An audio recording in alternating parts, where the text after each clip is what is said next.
სალამი, მოგესალმებით, ვაგრძელებთ ჯორ მაკარტურის საუბრების ქართულ ენაზე ატვირთვას, ეს არის ბიბლიური კითხვები და პასუხები. შემდეგი კითხვა, რომელსაც დერეკი, სვავს დერეკი, ასევე არის საინტერესო იმ გაგებით, რომ ალბათ მან მოისმინა წინა კითხვა პასუხებზე, როდესაც ლაპარაკი იყო ღმერთის თვისებებზე, ღმერთის ატრიბუტებზე.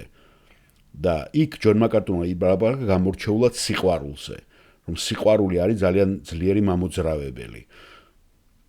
და როცა ეხება ღმერთის ატრიბუტებს, ეს არის, რომელსაც გამოარჩევდა. მაგრამ მან ასევე წაიკითხა თეოლოგის, ძალიან ცნობილი ჰოლანდიელი, ნიდერლანდების ისტორია, უფრო ვთქვათ, ჰოლანდია არის პროვინცია, ხო? რაღაცა და ჩვენ ჰოლანდიას ხშირად არასწორადაც ვიყენებთ ხოლმე, ხო? ნიდერლანდიელი, რომელიც მე ამერიკელი გახდა, ამ პიროვნების ლუის ბერხოფის წიგნი სისტემატიური თეოლოგია და იქ წაიკითხა, რომ ის ათანაბრებს ყველა, ესე ვთქვათ, ატრიბუტს ერთმანეთთან და გამორჩეული არც ერთი არა სიყვარულის ჩათვლითაც. და აინტერესებდა ჯონ მაკარტურმა რატო თქვა. ხედავთ რა არის, როცა შენ მაგალითად ერთი კუთხი დაინახავ ამას, ხო? და ბიბლიაშიც არის ხოლმე ხშირად ეს ხედვა, რომ ჩვენ არ შევცდეთ და რაღაცნაირად არ დავიბნეთ. დაბნევას არ უნდა ქონდეს ადგილი. გააჩნია რა კუთხით შეხედავ ამას. როცა დადებ ერთმანეთთან ღირებულის თვალსაზრისით, ღმერთის ყველა ატრიბუტი თანაბარია. მაგრამ როგორც ადამიანური კუთხიდან რო დაინახავ, რა არის ყველაზე მეტად, რომელსაც შენ გამოხატავდი, არაფერი არ არის ამაში დარღვევა, რომ სიყვარულზე უფრო მეტი აქცენტი გააკეთო და ამიტომ ჩავთვალე ხარ. რამოდენიმე კითხვა, რომელიც თქვენ ძალიან კარგად იცით უკვე, ხო? შეიძლება 1500 კითხვა არის უკვე ჩვენ რაც ვთარგმნეთ.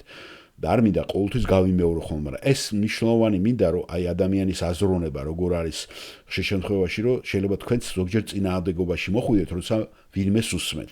ამიტომ საჭიროა გავიგოთ და კიდევ კითხვა დავსვათ, თუ რას გულისხმობს ადამიანი, რომელ კონკრეტულ სიტუაციაში, რანაირად რომ წინააღმდეგობა არ დავინახოთ საუბრებში, ხო?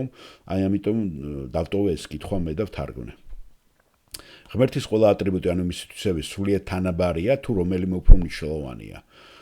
გმადლობთ პასტორ ჯონ, მე დერეკი ვარ, მე მაქვს კითხვა. ლუის ბერხოფის წიგნში სისტემატიური თეოლოგია ის ახსენებს, რომ ღმერთის ყველა ატრიბუტი თანაბრად მნიშვნელოვანია. არც ერთი ატრიბუტი არ არის მეორეზე დიდი, მათ შორის სიყვარულიც. ეთანხმებით ამ გაცხადებას? თუ არა, ღვთის რომელი ატრიბუტი ფიქრობთ, რომ უფრო გამორჩეული იქნება ვიდრე მეორე? და ჯონ მაკარტური პასუხობს, არ იბნევა ჯონი, ყოველთვის ჩვენი ჯონი ჩემპიონი ამაში. რომ ვიღაცამ არ იმას აკრას წინააღმდეგობა არ დაინახოს. დიახ, მე ვეთანხმები ამ განცხადებას, ვეთანხმები, რომ ღმერთი განუყოფელია, რომ ღმერთი არის ის, ვინც არის. კოლექტიურად ის არის, ვინც არის. ღმერთის არც ერთი ატრიბუტი არ არის უფრო დიდებული, ან ნაკლებად დიდებული, ვიდრე რომელიმე სხვა. ისინი ყველა დიდებულია. ისინი ყველა თანასწორია დიდებაში, რადგან ღმერთი ყოვლის შემძლეა. იმის თქმა, რომ ერთი ატრიბუტი ნაკლები იყო, ვიდრე მეორე, ნიშნავს ღვთის ბუნების რომელიმე ელემენტის დაკნინებას. ბერხოფი მართალია. ღვთის ყველა ატრიბუტი ისეთივე დიდებულია, როგორც ღმერთია დიდებული. მაგრამ, როდესაც ჩვენ საუბრობთ იმ ატრიბუტებზე, რომლებიც ჩვენ გვეხება, ვიწყებთ ყოველთვის ღვთის სიყვარულით.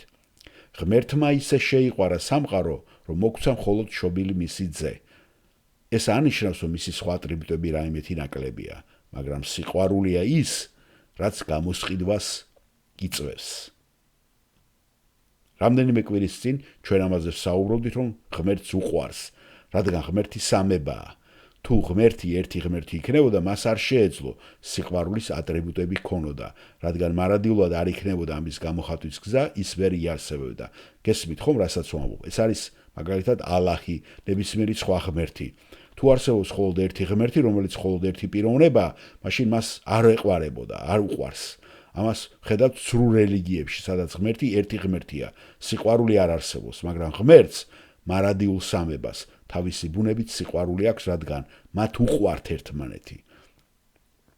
მას უყვარს სამების პირები. სწორედ ამ სიყვარულს აკმაყოფილებს და ავლენს ღმერთი მის გამოსყიდვის გეგმაში. ასე რომ მიუხედავად იმისა, რომ ღმერთის ყველა ღვთის ატრიბუტი თანაბრად დიდებულია და ყველა მათგანი არის ყველაფერი, რაც შეიძლება იყოს ღვთის სრული დიდებით, და არც ერთი არ არის დაკნინებული, როგორც რომელიმე სხვაზე ნაკლები. სწორედ მისი სიყვარულია ის, რომელიც ამოძრავებს ყველა სხვა ატრიბუტს მისი გამომსყიდველი მიზნის მისაღწევად. კარგით? აი რა კარგი არის მაგარი მაგალითი, რომ კარგად ადამიანს ტვინი არა აქვს არეული და ჩამოაყალიბებს და ჩვენც გაგვაგებინებს იმას, რომ რომ მოისმენ, ზედაპირულად არ უნდა მოისმინო არასდროს. უნდა კარგად მოისმინო, რას გულისხმობს ადამიანი და ჩვენ შეიძლება ერთ სიტყვამ უკვე სლიანად გონება გადაგვიკეტოს, გესმით და всё, უკვე ამ სიტყვას ჩავეჭიდოთ, რასაც აკეთებენ ქურდები და გამოჭერის თვალსაზრისით და მერე ქურდული ლოგიკით მიაწვე ადამიანს, ხო? ასე რომ აი ეს არის კარგი მაგალითი. მადლობა მოსმენისათვის.